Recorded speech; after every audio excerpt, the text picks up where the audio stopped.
انداز ہوتی ہے، حتیٰ کہ اگر وہ ایک اونچی جگہ پر ہو تو نظر کی وجہ سے گر بھی سکتا ہے، عاقل یعنی فزیکلی اثر انداز ہوتی ہے۔ کو رکھنا ضروری اور آپ دیکھیں کہ وہ قرآن پاک میں نہیں آتا وَمِن شَرِّ حَاسِدٍ إِذَا حَسَدَ، اور حاسد کی شر سے جب وہ حسد کرے، تو نظر بد ہوتی کس کی ہے؟ حاسد کی ہوتی۔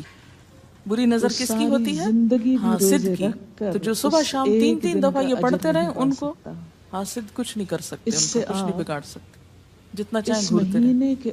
اسی طرح ابن کثیر نے کہا کہ نظر بد کا اللہ کے حکم سے لگنا اور اثر انداز ہونا حق ہے، تو جب اللہ کی پناہ لیتے ہیں نا، قل اعوذ برب الفلق، قل اعوذ برب الناس، اس لیے تو آپ نے اللہ کی پناہ لے لی، شیلٹر میں آ گیا، اب ہر چیز بیکار ہو رہی ہے، سب نظریں بند، اور اگر لگتی بھی ہے انسان کو تو کس سے؟ اللہ کے اذن سے لگتی۔ آپ کی ذمہ داری ہے۔ حافظ ابن حجر کہتے ہیں کہ نظر بد کی حقیقت کچھ یوں ہے کہ ایک خبیث الطبع انسان اپنی حاسدانہ نظر جس شخص پر ڈالے تو اسے نقصان پہنچے۔ ابن قیم کہتے ہیں کچھ کم علم لوگوں نے نظر بد کی تاثیر کو باطل قرار دیا ہے، اور ان کا کہنا ہے کہ یہ محض توہم پرستی ہے۔ اور اس کی کوئی حقیقت نہیں، لیکن حقیقت یہ ہے کہ یہ لوگ سب سے زیادہ جاہل اور ارواح کی صفات اور ان کی تاثیر سے ناواقف ہیں اور ان کی عقلوں پہ پردہ پڑا ہوا ہے، جبکہ تمام امتوں کے عقلاء باوجود اختلاف مذاہب کے نظر بد سے انکار نہیں کرتے، یعنی صرف اسلام میں نہیں دیگر مذاہب میں بھی یہ کانسیپٹ پایا جاتا ہے۔ اپنے اسٹمک کو اگرچہ نظر بد کے سبب اور اس کی جہت تاثیر کے سلسلے میں ان میں اختلاف ہے۔ اسی طرح پیٹ خراب پھر کہتے ہیں اس میں کوئی شک نہیں کہ اللہ تعالیٰ نے جسم اور روحوں میں مختلف طاقتیں اور طبیعتیں پیدا کی ہیں اور ان میں کئی خواص اور اثر انداز ہونے والی کیفیات ودیت کی ہیں۔ آپ دیکھیں کہ لو چلتی ہے تو اثر نہیں ہوتا، اس کا بھی تو اثر ہوتا ہے نا، حالانکہ وہ نظر نہیں آ رہی ہوتی، اور کسی عقل مند کے لیے ممکن نہیں کہ وہ جسموں میں روحوں کی تاثیر سے انکار کرے، کیونکہ یہ چیز خود دیکھی اور محسوس کی جا سکتی ہے۔ اور آپ دیکھ سکتے ہیں کہ ایک شخص کا چہرہ اس وقت انتہائی سرخ ہو جاتا ہے جب اس کی طرف وہ انسان دیکھتا ہے جس کا وہ احترام کرتا ہے، اور اس سے شرماتا ہو، اور اس وقت پیلا پڑ جاتا ہے جب اس کی طرف ایک ایسا آدمی دیکھتا ہے جس سے وہ ڈرتا ہو، اور ممالک میں یعنی جس سے آپ ڈرتے ہیں وہ آپ کو دیکھے تو آپ کا رنگ پیلا ہو جاتا ہے۔ کے لیے ریکمینڈ کرتے ہیں فرمایا یہ سب کچھ روحوں کی تاثیر کی وجہ سے ہوتا ہے، اچھی صحت کے لیے ضروری ہے، اور چونکہ اس کا تعلق نظر سے ہوتا ہے اور اس لیے نظر بد کی نسبت آنکھ کی نظر کی طرف کی جاتی ہے، جبکہ حالانکہ آنکھ کی نظر کچھ نہیں کرتی، یہ تو روح کی تاثیر، یعنی نظر یہ نظر نہیں ہے صرف، بلکہ اندر سے روح یا احساسات ہیں جو ٹرانسفر ہوتے ہیں۔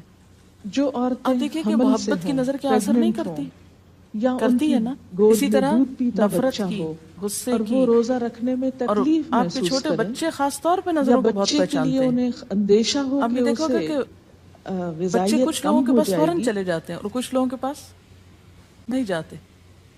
بچوں کی مثال اس لیے دے رہی ہوں کہ وہ معصوم ہوتے ہیں نا، ان کو کسی نے سکھایا پڑھایا نہیں ہوتا کہ ادھر جاؤ اور ادھر نہ جاؤ، اور اگر آپ سکھائیں پڑھائیں بھی تو پھر بھی وہ اپنی مرضی کرتے ہیں، آپ کی نہیں مانتے، روزہ رکھنے میں تکلیف تو وہ ایک طرح سے بہترین جج ہوتے ہیں۔ یا بچے کے لیے بعض لوگوں کو دیکھ کے بچے رونے لگتے ہیں، بعض کو دیکھ کے مسکرانے لگتے ہیں، کم ہو جائے گی، ایسا کیوں ہوتا ہے؟ میں انہیں روزہ چھوڑنے اچھا اسی طرح اگر کوئی شخص کانسٹنٹلی آپ کو دیکھ رہا تو آپ کانشیس ہو جاتے ہیں کہ وہ جسمانی طور پر آپ ٹھہر نہیں سکتے، روزہ رکھ سکتے اسی طرح اگر کوئی سٹیئر کر رہا ہو تو اس کی نظروں سے بعض اوقات خوف بھی آنے لگتا ہے۔ صرف حاملہ اللہ نے کیسی کیسی طاقتیں انسان کو دودھ دی، پلانے والی ہونا سلطان کافی النصیرہ۔ نہیں کہ انسان اچھا پھر لکھتے ہیں کہ روحیں اپنی طبیعتوں، طاقتوں اور کیفیتوں اور اپنے خواص کے اعتبار سے مختلف ہوتی، سو حسد کرنے والے انسان کی روح واضح طور پر اس شخص کو اذیت پہنچاتی ہے جس سے حسد کیا جاتا ہے۔ ویسے بھی تو آپ دیکھیں نا وہ رویے ایک دم آپ پہچان لیتے ہیں۔ یہی وجہ ہے کہ اللہ تعالیٰ نے حاسد کے شر سے پناہ طلب کرنے کا حکم دیا ہے۔ یعنی حاسد کی تاثیر ایک ایسی چیز ہے جس سے وہی انکار کر سکتا ہے اس میں روزہ بھی نہیں جو رکھا حقیقت جاتا۔ انسانیت سے خارج ہو۔ بچے کی پیدائش جنوں کے کی بعد نظر بھی جب لگتی تک عورت پاک نہیں ہوتی، یہ میرا قول نہیں اس ہے، وقت حدیث ہے۔ وہ نفاس کی حضرت ابو سعید خدری سے روایت ہے کہ رسول اللہ صلی اللہ علیہ وسلم جنات اور انسانوں کی نظر بد سے پناہ مانگتے تھے، لیکن یعنی آپ جو پناہ مانگتے تھے بری نظر سے وہ انسانوں کی بھی اور جنوں کی بھی۔ 40 دن کا انتظار پھر جب معوذتین الفلق اور الناس نازل ہوئی تو آپ انہی کو پڑھتے اور باقی دعائیں آپ نے چھوڑ دی، اور اس دوران عورت یعنی قل اعوذ برب الفلق، قل اعوذ برب الناس، پھر سب چیزوں کے شر سے بچنے کے لیے کافی۔ نہیں ہے، یاد رکھیے بعض اوقات اپنی نظر بھی لگتی ہے، ہو وہ نہائے، خود کو بھی نظر لگتی ہے، اور نماز بھی اسی طرح جب لباس